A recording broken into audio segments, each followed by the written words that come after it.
दोस्तों 15 साल और गुजर चुके थे और मिस्टर चिप्स और ज़्यादा बूढ़ा हो चुका था। तो वो बस अकेला बैठा रहता और अपने गुजरे हुए वक्तों को याद करता रहता। दोस्तों उसे सर्दी का मौसम बिल्कुल पसंद नहीं था, क्योंकि सर्दी के मौसम में उसे सांस लेने में मसला होता, तकलीफ होती।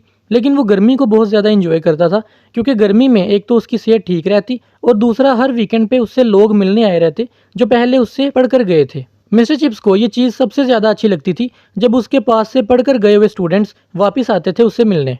जो लोग उससे मिलने आए उसमें एक आदमी था, ग्रेगसन। मिस्टर चिप्स उसे कहता है कि मुझे याद है तुम हमेशा लेट आते थे और मुझे लगता है कि तुम बूढ़े भी लेट ही होगे। तो मिस्टर चिप्स को ये सुनकर बड़ी खुशी होती है कि जब उसे पता चलता है कि ग्रेगसन जो है वो लीग ऑफ नेशंस में काम करता है। दोस्तों जिस तरह आजकल यूनाइटेड नेशंस है एक आलमी इदारा है, इस तरह पहले लीग ऑफ नेशंस हुआ करती थी। जब स्कूल की बेल बजती सुबह के वक्त, तो मिस्टर चिप्स जो मिस्ट्रेस विकेट के घर पे रह रहा था वो खिड़की में जाता और जाकर स्कूल में देखना शुरू कर देता। वो देखता नए आने वाले लड़कों की एक लंबी लाइन है जिसमें नए नए नाम है, लेकिन जो पुराने नाम है वो मिस्टर चिप्स के जहन में अभी तक थे। दोस्तों जंग खत्म होने के बाद वाले जो 10 साल थे वो इंग्लैंड के लिए बहुत ज़्यादा तकलीफदेह और मुश्किल थे। इंग्लैंड ने उसमें बहुत ज़्यादा कुर्बानियाँ दी और उसमें बहुत ज़्यादा चेंजेस भी आई। जैसा कि जो स्टूडेंट्स और टीचर्स का जो आपस का बिहेवियर है और जो फ्रेंडलीनेस है वो बढ़ चुकी थी। मिस्टर चिप्स के ज़माने में जो स्टूडेंट्स थे वो टीचर से बहुत ज़्यादा डरा करते थे, लेकिन इस ज़माने में जो स्टूडेंट्स हैं वो टीचर्स को अपने उनके नाम से भी बुलाने लग पड़े थे, जिसकी वजह से मिस्टर चिप्स थोड़ा सा हैरान हुआ। 1926 ये वो वक्त था जब इंग्लैंड के अंदर बहुत ज़्यादा स्ट्राइक्स चल रही थी और खाने की भी कमी थी। तो जो ब्रुकफील्ड के स्टूडेंट्स हैं उन्होंने एक गाड़ी भरकर खाने की भेजी लोगों के लिए। और इसके अलावा एक बार एक अमेरिकन आया था स्पीच देने के लिए ब्रुकफील्ड के अंदर। उसने जब कहा कि स्ट्राइक्स की वजह से हमारा बहुत ज़्यादा खर्चा हुआ है, तो मिस्टर चिप्स ने कहा कि हाँ खर्चा तो होना ही था, क्योंकि तुमने एडवर्टाइजमेंट पे तो बहुत सारा पैसा लगा दिया। अब एडवर्टाइजमेंट पे बंदा जब इतना पैसा लगाएगा तो खर्चा तो बढ़ेगा। तो सारे लोग हंसने लग पड़े। दोस्तों मिस्टर चिप्स जहाँ कहीं भी होता, जो कुछ भी कहता, वो हमेशा लोगों को हंसा देता। लोग जो थे वो उसके इतने ज़्यादा आदी हो चुके थे कि जब मिस्टर चिप्स सामने आता और अभी कुछ बोलता नहीं था तो लोग पहले ही मेंटली तैयार होकर बैठे होते कि अब वो कुछ फनी बोलेगा। इसलिए जब वो थोड़ा सा कम फनी भी बोलता फिर भी लोग उस पर हंसते, क्योंकि वो पहले ही एक्सपेक्ट कर रहे होते थे कि कुछ फनी आने वाला है।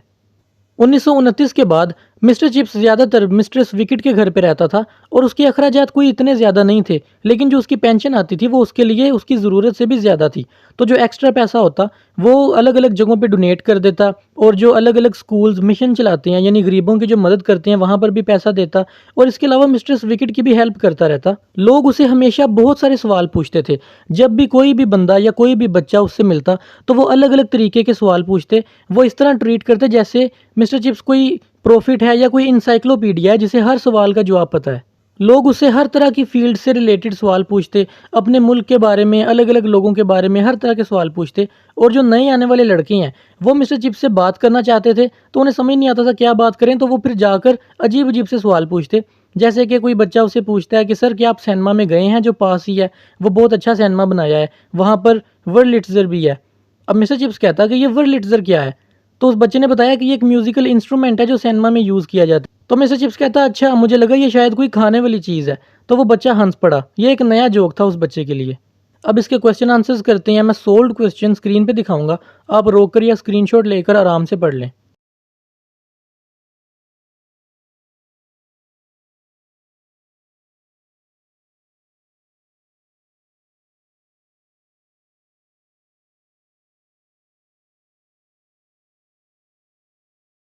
मुझे उम्मीद है आपको वीडियो पसंद आई होगी। अगर आपका कोई सवाल या सजेशन हो तो आप कमेंट्स में बता सकते हैं। मिलते हैं अगली वीडियो में।